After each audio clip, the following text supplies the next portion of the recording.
what if you could reach back in time, grab a grainy old photo, and make it look like it was taken just yesterday? Well, that's exactly what AI restoration can do. It's an incredible way to bring history to life in stunning detail, but it's also kicking up a huge legal storm with one massive question. When a machine remakes a piece of art, who actually owns it? We've all been there, right? You find some amazing old footage or a historic photo, and you pull it up on your super sharp 4K screen, and it just looks, well, kind of rough. It's all blurry and grainy, and it just falls flat. And that's because our TVs and monitors have gotten way, way better, way faster than the old tech that was used to record this stuff in the first place. But what if you could just fix that? Look at this. This is the exact same image, but it's been completely transformed by AI. And it's not just bigger, it's sharper, it's clearer, it's even in color. The AI hasn't just stretched out the old blurry pixels. No, it has intelligently generated brand new ones, adding incredible detail that literally wasn't there before. This isn't just an upgrade, it's a total remaster. And the results are honestly breathtaking. So, here's our game plan for today. We're going to see how this tech is bringing history to life and peek under the hood at how it all works. Then we'll dive headfirst into the really tricky copyright debate, check out a landmark legal case, get the current rules of the road, and look at what the future might hold for all of this. All right, first up, let's talk about how this AI-powered revival is making history feel brand new again. You know, the core issue for years has been this huge gap between the screens we watch on and the cameras that recorded history. I mean, you can get a 4K TV pretty easily these days, but decades of incredible footage were all shot in fuzzy, old standard definition. AI video enhancers are finally bridging that gap. They use machine learning to intelligently rebuild that old footage so it looks crisp and clear on the very screens we're all using right now. Okay, so how is this even possible? Let's pull back the curtain and get into the actual tech that makes this magic happen. This really breaks it down perfectly. On one side, you have traditional upscaling. That's basically just stretching the image you already have, which, makes everything blurry and soft. But on the other side, you've got AI super resolution. This is a whole different ballgame. It's not stretching, it's generating brand new, realistic pixels. It's literally hallucinating the details that it thinks should be there. And the secret sauce behind this is often a technology called a generative adversarial network, or a GAN for short. Now, the easiest way to think about it is like two AIs working against each other.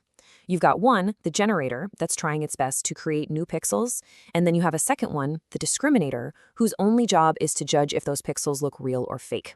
By doing this millions of times, they get incredibly good at turning low-quality images into high-quality ones. So this technology is absolutely incredible. But, and this is a really big but, it also opens up a huge can of worms, legally speaking. Which brings us right to the main event, the copyright question. And this is the million-dollar question. Let's say you take an old photo from the public domain, you use AI to create this stunning, remastered version. Do you own the copyright to that new image? I mean, you prompted the AI, you curated the results, you did the work. But is that enough to be considered an author in the eyes of the law? Well, to answer that, we've got to go straight to the source, U.S. copyright law. The law protects original works of authorship. Now, that key phrase, works of authorship, has been interpreted by courts for decades to mean one thing, and pretty much one thing only, something created by a human being. And that leads us to the rule as it stands today. In the United States, if a work is created entirely by an AI, it cannot be copyrighted. The reason? It lacks human authorship.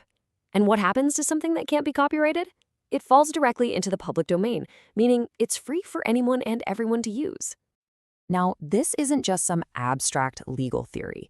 This whole question of human authorship got put to the test in a huge way with a landmark case involving a graphic novel called Zarya of the Dawn. It used AI for its illustrations, and it basically forced the U.S. Copyright Office to draw a line in the sand. And things moved fast. So in September of 2022, the creator, Kristina Kashtanova, was actually granted a copyright for her work. But just a few months later, the Copyright Office learned that the images were made with the AI Midjourney, and they immediately hit the brakes to reconsider. By February 2023, they came out with a decision that really did change the game. So here's how that ruling broke down. And it's fascinating. The Copyright Office protected the parts that were clearly made by a human. That's the text of the story she wrote and the creative way she selected and arranged all the different elements. But, and this is the critical part, the individual images that came out of Midjourney? Nope. Those were not protected. They were considered to be the product of non-human authorship. The office even said her minor edits to the images didn't have enough creativity to count. So the Zarya of the Dawn case wasn't just about one book. It set a massive precedent. And it led the Copyright Office to issue official guidance for anyone out there trying to register a work that was made using AI.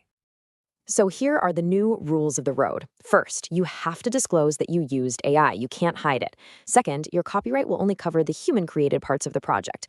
Third, the more creative control you can prove you had, the stronger your case is going to be.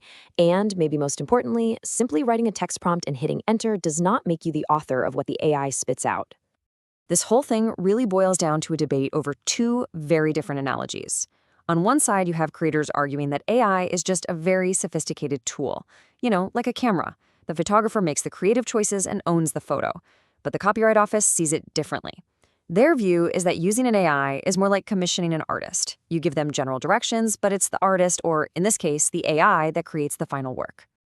But let me be clear, this conversation is far from over. The law is still playing a frantic game of catch-up with technology, which brings us to our final section, where we'll look at what's next. And you've got to remember, this is a global puzzle. The US is taking a hard line on needing a human author. But you hop over to the UK, and they actually have laws that protect computer-generated works. Then you have the EU, which is trying to regulate the whole space with a massive AI Act. And this really matters, because if you're a creator, the rights to your work could literally change depending on where you are in the world.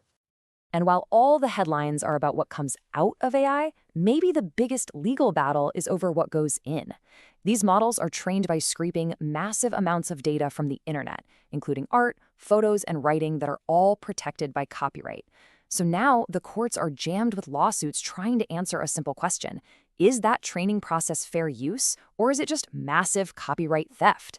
The answer to that could reshape the entire industry. And that leaves us with one final big question. We started this journey talking about AI as a simple tool, something to restore old media. But as these systems get more and more sophisticated, they feel less like a tool you command and more like a partner you collaborate with. So in this new era we're entering, we're all going to have to ask ourselves, what does it truly mean to be an author?